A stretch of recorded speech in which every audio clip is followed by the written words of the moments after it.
غار میں چھپنے والے 7 نوجوان اور 300 سال پرانا سکہ۔ ایک خوفناک حقیقت۔ کیا آپ تصور کر سکتے ہیں کہ آپ رات کو سو جائیں اور جب آپ صبح اٹھ جائیں تو دنیا 300 سال آگی جا چکی ہو؟ آپ کے دوست، آپ کا خاندان اور آپ کا پورا شہر مٹی بن گیا ہو؟ یہ کوئی فرضی کہانی نہیں، بلکہ تاریخ کا وہ سچ ہے جسے قرآن پاک نے سورہ کہف میں ہمیشہ کے لیے محفوظ کر دیا۔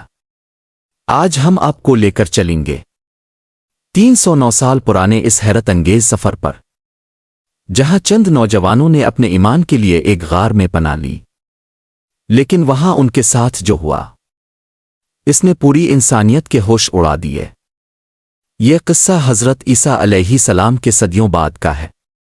مک شام کا ایک مشہور شہر تھا افقس۔ وہاں کا حکمران تھا دقیانوس، ایک نہایت ہی ظالم اور جابر بادشاہ۔ وہ خود کو خدا کہتا تھا اور شہر کے ہر شخص کو بتوں کے آگے سر جھکانے پر مجبور کرتا تھا۔ جو انکار کرتا اسے ایسی دردناک موت دی جاتی کہ دیکھنے والوں کی روح کانپ اٹھتی۔ نکتہ پورا شہر خوف کے سائے میں جی رہا تھا، لیکن اسی اندھیرے میں شہر کے 7 اعلیٰ خاندان کے نوجوان ایسے تھے جن کے دلوں کو اللہ نے ایمان کے نور سے منور کر دیا تھا۔ انہوں نے چپکے سے سچے خدا کی عبادت شروع کر دی۔ جاسوسوں نے بادشاہ تک خبر پہنچا دی کہ حکومت کے بڑے عہدیداروں کے بیٹے ہی بغاوت کر چکے ہیں۔ انہیں دربار میں پیش کیا گیا۔ دقیانوس نے گرج کر کہا، بتوں کے آگے جھک جاؤ ورنہ موت کے لیے تیار ہو جاؤ۔ لیکن ان نوجوانوں نے بادشاہ کی آنکھوں میں آنکھیں ڈال کر کہا، ہمارا رب تو وہ ہے جو آسمانوں اور زمین کا رب ہے، ہم اس کے سوا کسی کو خدا نہیں مانیں گے۔ بادشاہ نے ان کی کم عمری دیکھ کر انہیں سوچنے کے لیے 3 دن کی مہلت دی۔ ان نوجوانوں نے جان لیا کہ اب شہر میں رہنا موت کو دعوت دینا ہے۔ چنانچہ انہوں نے رات کے اندھیرے میں اپنا سب کچھ چھوڑا اور ایمان بچانے کے لیے پہاڑوں کی طرف نکل کھڑے ہوئے۔ راستے میں انہیں ایک چرواہا ملا جو ان کا ہم خیال تھا، اور اس کے ساتھ اس کا کتا بھی تھا جسے تاریخ میں ایک قطمیر کہا جاتا ہے۔ ان سب نے پاس ہی کے ایک پہاڑ کی غار میں پناہ لی۔ تھکے ہارے نوجوان غار کے اندر بیٹھ گئے اور اللہ کے حضور دعا کی، اے ہمارے رب، ہمیں اپنے پاس سے رحمت عطا فرما اور ہمارے اس کام کے لیے کامیابی کا راستہ آسان کر دے۔ ادھر وہ کتا غار کے بالکل دروازے پر اپنے دونوں ہاتھ پھیلا کر بیٹھ گیا، اس ہیبت ناک انداز میں کہ کوئی اندر جانے کی ہمت نہ کر سکے۔ ان نوجوانوں نے تھوڑی دیر آرام کرنے کے لیے آنکھیں بند کیں، پر وہ نہیں جانتے تھے کہ یہ نیند عام نیند نہیں تھی۔ اللہ نے ان پر ایسی گہری نیند تاریکی کے وقت ان کے لیے رک گیا۔ بادشاہ کے سپاہی انہیں ڈھونڈتے ہوئے غار تک پہنچے، لیکن غار پر ایسی ہیبت اور خوف تھا کہ کسی کی اندر جھانکنے کی ہمت ہی نہ ہوئی۔ قرآن پاک فرماتا ہے کہ اللہ ان کے جسموں کو دھوپ کی تپش سے بچانے کے لیے سورج کا راستہ بدل دیتا تھا، اور ان کی کروٹیں بدلی جاتی تھیں تاکہ زمین ان کے لباس اور جسم کو خراب نہ کرے۔ اگر اس زمانے میں کوئی انہیں دیکھ لیتا تو خوف کے مارے اس کا دل پھٹ جاتا اور وہ الٹے قدموں بھاگ کھڑا ہوتا۔ اسی حالت میں 1-2 سال نہیں بلکہ پورے 309 سال گزر گئے۔ 3 صدیاں گزرنے کے بعد جب اللہ نے انہیں جگایا تو انہیں بالکل اندازہ نہیں تھا کہ وہ صدیوں سوتے رہے ہیں۔ انہوں نے ایک دوسرے سے پوچھا، ہم کتنی دیر سوئے؟ کسی نے جواب دیا، شاید ایک دن کا کچھ حصہ، کیونکہ جب وہ غار میں آئے تھے تو صبح کا وقت تھا اور جب اٹھے تو شام ہو رہی تھی۔ لیکن طویل وقت گزرنے کی وجہ سے ان کے پیٹ خالی تھے اور انہیں شدید بھوک کا احساس ہو رہا تھا۔ انہوں نے اپنے میں سے ایک ساتھی جن کا نام روایات میں ملخہ بتایا جاتا ہے، انہیں کچھ چاندی کے سکے دیے اور کہا، شہر جاؤ اور وہاں سے سب سے پاکیزہ اور حلال کھانا لے کر آؤ، لیکن یاد رکھنا، بہت ہوشیار رہنا، کوئی تمہیں پہچان نہ پائے۔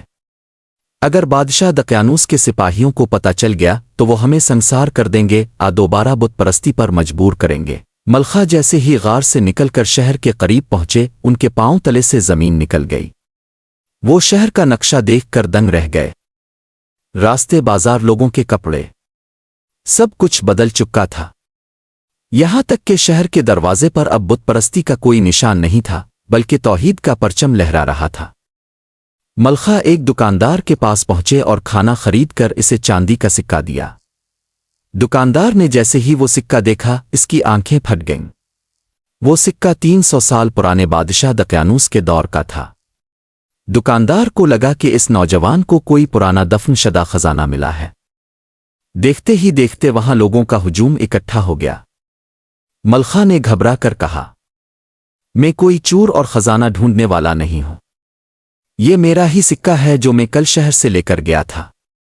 لیکن لوگ ان کی بات پر یقین کرنے کو تیار نہیں تھے، کیونکہ دقیانوس تو صدیوں پہلے مر چکا تھا۔ معاملہ اس وقت کے نیک اور ایماندار بادشاہ تیودوسیس تک پہنچ گیا۔ جب ملخہ نے بادشاہ کو اپنی پوری کہانی سنائی تو بادشاہ کی آنکھوں میں آنسو آ گئے۔ دراصل اس دور میں لوگ اس بات پر بحث کر رہے تھے کہ کیا مرنے کے بعد انسان دوبارہ زندہ ہوں گے، اور اصحاب کہف کا یہ واقعہ اللہ کی طرف سے ایک زندہ معجزہ اور نشانی بن کر سامنے آیا تھا۔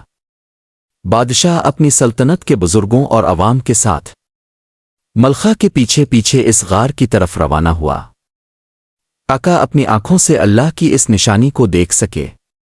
بادشاہ غار پر پہنچا تو اس نے باقی نوجوانوں سے ملاقات کی اور اللہ کا شکر ادا کیا۔ ان نوجوانوں نے دیکھا کہ اب دنیا بدل چکی ہے، ایمان کا غلبہ ہو چکا ہے اور ان کا مقصد پورا ہو گیا ہے۔ روایات کے مطابق اس ملاقات کے فوراً بعد اللہ تعالیٰ نے ان پر دوبارہ موت ایک گہری نیند طاری کر دی، جو اب قیامت کے دن ہی ٹوٹے گی۔ لیکن دوستو، کیا اب جانتے ہیں کہ یہ تاریخی غار آج بھی دنیا میں موجود ہے؟ جی ہاں، یہ غار اردن کے دارالحکومت عمان کے قریبی علاقے الرجب میں واقع ہے، جسے کہف الرقیم کہا جاتا ہے۔ غار کے اندر آج بھی پتھر کی بنی ہوئی 7 قبریں، تابوت موجود ہیں۔ سب سے حیران کن بات یہ ہے کہ قرآن مجید کی سورہ الکہف کی آیت 17 کے مطابق اس غار کا رخ بالکل ایسا ہے کہ سورج کی سیدھی دھوپ کبھی غار کے اندر داخل نہیں ہوتی۔ روشنی صبح اور شام کے وقت دائیں اور بائیں سے ہو کر گزرتی ہے۔ یہی وہ جغرافیائی معجزہ تھا جس کی وجہ سے 309 سال تک غار کا درجہ حرارت معتدل رہا اور ان نوجوانوں کے جسم بالکل سلامت رہے۔ غار کے بالکل اوپر ایک قدیم مسجد کے آثار بھی ملے ہیں، جس کا ذکر قرآن میں بھی موجود ہے۔ دوستو، اصحاب کہف کا یہ واقعہ ہمیں سکھاتا ہے کہ جو اللہ پر سچا توکل کرتا ہے، اللہ اس کی حفاظت ایسے طریقوں سے کرتا ہے جو انسان کی سوچ سے بھی باہر ہے۔ اگر آپ کو یہ ایمان افروز ویڈیو پسند آئی ہو تو اسے اپنے دوستوں کے ساتھ شیئر کریں، اور ایسی ہی مزید تاریخی ویڈیوز کے لیے ہمارے چینل کو سبسکرائب کرنا نہ بھولیں۔ ملتے ہیں اگلی ویڈیو میں، تب تک کے لیے اللہ حافظ۔